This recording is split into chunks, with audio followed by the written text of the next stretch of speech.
Timmy's Stats Deep Dive. Our first one shocked me. Gerringong boy, Tyran Wishart.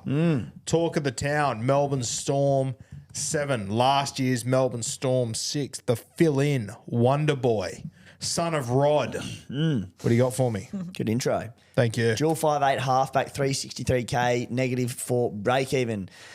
In 6 big minute games this season, so I'm assuming that must be about 65, 70 plus, he's averaging 51.2 points per game. Not outstanding, but I mean, when you're paying for the player with some decent upside, dual position, freeing up cash in the process, pretty solid, like very playable. However, if we can cast our mind back to 2024, the season of Wishy. Yep, I'm there. 12 games, 80 minutes. Average 79. Oh, wow. That's good gear.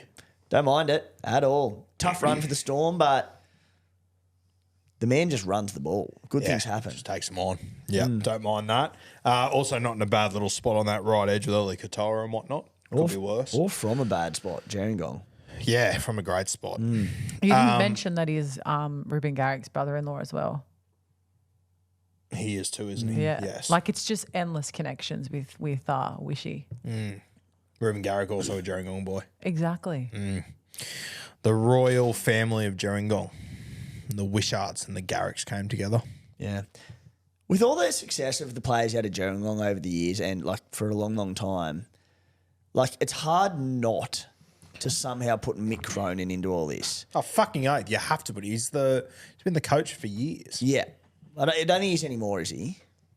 I think he's still involved up there. He would be, yeah. Like he's still working behind the bar whenever I go there. Yeah. Like he would have served the boys all their first schooners, shown them their first pokies, their first horse. He would have given them their all first... the things that make rugby league great. Yeah. Have the crow's fingerprints Mick Cronin all would over have it. served them their first schooners at 14 years old.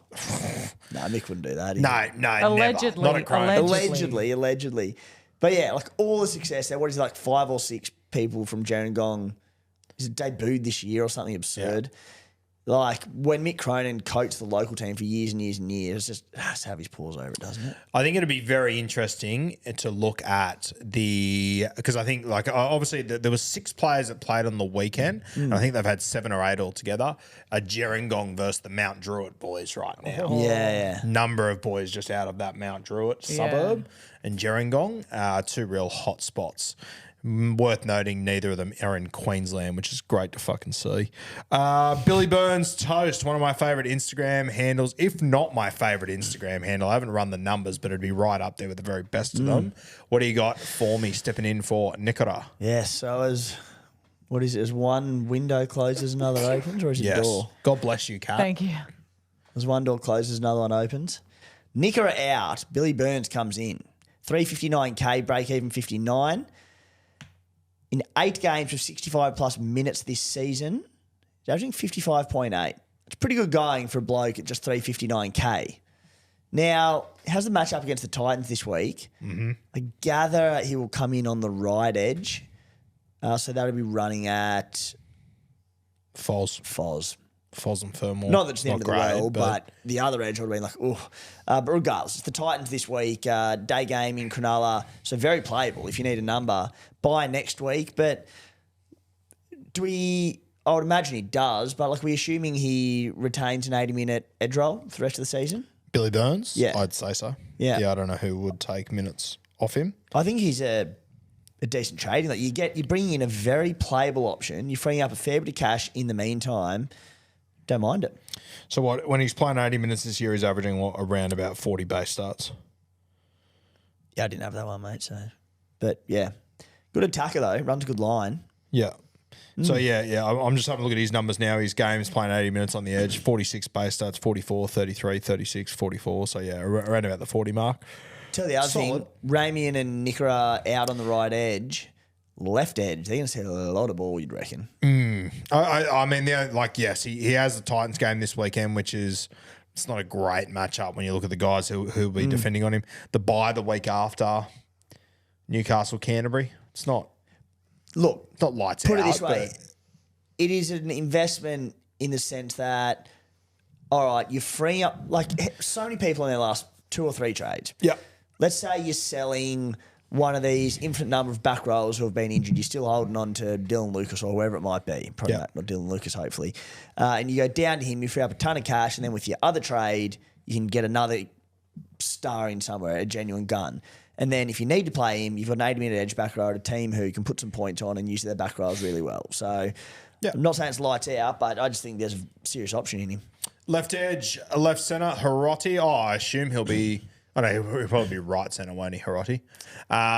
Yeah. I don't know why I had in my mind he'd be left centre, but he definitely won't Because be. he played left all year because Randy hadn't missed games. Yeah, funnily enough, I did the same. There you go. Look at us. Yeah. Aw. It's so cute, guys. Bad day to be a pod with these two peas. Talk to me. I just got that as well. Oh, my God. Yeah. That just worked on so many levels, being on a podcast and all as well. Thank you. But real missed opportunity not to call it 2 pods in a P. Because pods has a meaning in it. Look, just leave the jokes to the funny people. I keep fucking telling you, just leave the jokes to the fun. Hiroti, talk to me. 5 games this season, averaging 65.4 points per game with a whopping 38.2 in base. Yeah. That included one performance of 23 points in 80 minutes with 23 in base. So that was absolutely the outlier. A few tries in there and whatnot, but huge base stats, gets through his work. Decent draw on the run home. Post-bye, they go Knights into Doggies. Doggies, ladder pendant, but potential restings in there. But Hiroti, he's another one who at a pretty good price. He's about 359K. A bit more, 373K. He's, I don't mind it. Yeah, I don't mind it. Is there anything, and I don't know why I have this in my head. I have it in my head that it's better to be at left centre for the Sharkies than at right centre. Is there any numbers to back that up, or am I just talking out of my ass? The numbers would purely be the fact that Jesse Ramian does not score tries or set them up, and the left centre, aka Kaeliro, and Hiroti, who are scoring for fun there. Talakai, I don't think has been crossing since he moved there, but left centre's a gold mine, so I would prefer him at left centre. But he's in the exact same category as Billy Burns, where it's the exact same argument. You're freeing up cash and getting a very playable option each week. Yeah, Talakai's only scored 1 try out there, but the other boys have been on fire. Yeah. Okay, our next name on this. Such a Bob stepping on a rake. Scott Drinkwater. It's been a disappointing back end, mate. Well, the real dagger was just the goal kicking because it takes he's had a few 40 back-to-back 40s. Man, I think he's had a few 30s in there, bro. He's been 43, 34. Yeah. So, and he didn't kick in those 2 games. So if he goal kicks in those games, granted they didn't score a lot of points, particularly against the Sharkies from memory, but it takes those to 45 and the Sharkies to 45 odd, and then the Eels to mid 50s, and it's not as alarm bells, but just losing the goal kicking was the real dagger. Don't know why that happened. No idea. No, North Queensland, fuck knows what happens up there. Anyway, Scotty Drinkwater, people looking at, do we hold, sell, what's the plan? Has absolutely underwhelmed. What I will say is 2 of his next 3 games are in Townsville. He averages 74.7 points per game in Townsville this season. That did include that 14-point bludger back in round 11. So, look, against the Knights who are missing players this week, their draw's not bad up until they miss round 27. If there were games away, I'd be particularly scared, but Drinkwater in Townsville I love. Sorry, what did you say his average is at home? Any chance of you listening to me when I read these stats? I was reading something, twice. so I missed that one. It's the one number. I heard you say that includes the 14 at home, which I thought, okay, blah, blah. I just missed that one number. I don't think it was a rude question, if I'm completely honest. What was the number? 74.7. Okay, sweet. Very good. RTS. Roger Tuivasa-Sheck. Talk to me. Yeah. I've spoken about him just about every week for about the last 6 weeks, and this is probably the first opportunity that injuries around my side, because they have been back row involved, but tabbed sort of CT dub, that it's allowed me to properly consider him. And games incoming against the Dragons, Titans, Eels and Seagulls. Look, 41 in the driving rain against the Doggies on the weekend with 23 in base. I'm happy to put a line through that. Doggies great D, horrific conditions. But the games before that, he had scores of 78, 79, 61 and 87. base in those games of 40, 40, 43 and 44. I just think, the Warriors on the run home, yes, they're declining. They've got 2 of 4 at Mount Smart, 1 on the Gold Coast, and then round 27, that one's at Brookie against Manly. There aren't a lot of CT dubs for the run home that have good draws. Like, there are people who would appeal. Like, you could go someone like a Brian Toto or Blaze Talangi or maybe a Xavier Coates or whoever it might be, but they all have bad draws. The Doggies are the same. Stephen Crichton would be an option. Terrible run home. Roger Tuivasa-Sheck ticks a lot of boxes. What does the Manly draw look like? Like, I remember in the preseason. Awesome. Yeah, it's still good. Good. Yeah. It's so they've got Tigers away, Dolphins at Brookie, Dragons away, Warriors at Brookie. Like, all 4 in Sydney. So it's a good draw. What are you looking at? I'm probably looking at fucking Turbo and Lehigh at the moment. If I can sort out the rest of this rabble of a shit fight. Rabble of a shit fight. That's just a new one. Thank you.